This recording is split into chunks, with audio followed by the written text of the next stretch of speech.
Frédéric, quelles sont vos impressions sur cette journée de travail aux entretiens comme Paul et quel est votre conseil final que vous donneriez aux candidats qui vont s'élancer aux élections municipales dans les 35 000 communes de France?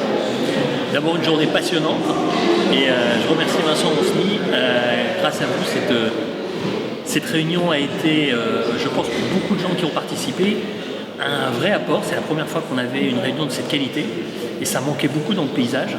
C'est-à-dire que les professionnels de la communication politique n'avaient pas de rendez-vous pour pouvoir échanger, pour pouvoir découvrir de nouvelles pratiques. Et ça, bravo, c'est vraiment une superbe idée et on est très content de savoir que l'année prochaine ça continue.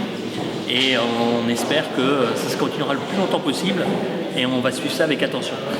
En tant que conseil, on va bientôt avoir donc les élections municipales. Moi je pense qu'il y a deux conseils que je pourrais donner. D'abord, il faut avoir envie. C'est-à-dire quand vous allez faire une campagne municipale, il faut avoir envie de la faire. On n'y va pas par obligation, par dépit, on y va parce qu'on aime les gens. Et on a envie de faire quelque chose pour eux. Et ça c'est la première chose qui va sortir quand vous allez discuter avec les gens, quand vous allez partager, quand vous allez écrire. Il faut qu'on sente que vous les aimez et que vous avez envie de faire ça. Et deuxièmement, et c'est pour ça que les professionnels de la communication politique se sont rencontrés ici, c'est tout simplement qu'il faut s'organiser. Et une campagne, ça s'organise. Même si on a peu de moyens, on peut être très efficace à partir du moment où on est très organisé, qu'on connaît bien son électorat, qu'on connaît bien sa ville, et surtout qu'on a envie d'aimer les gens.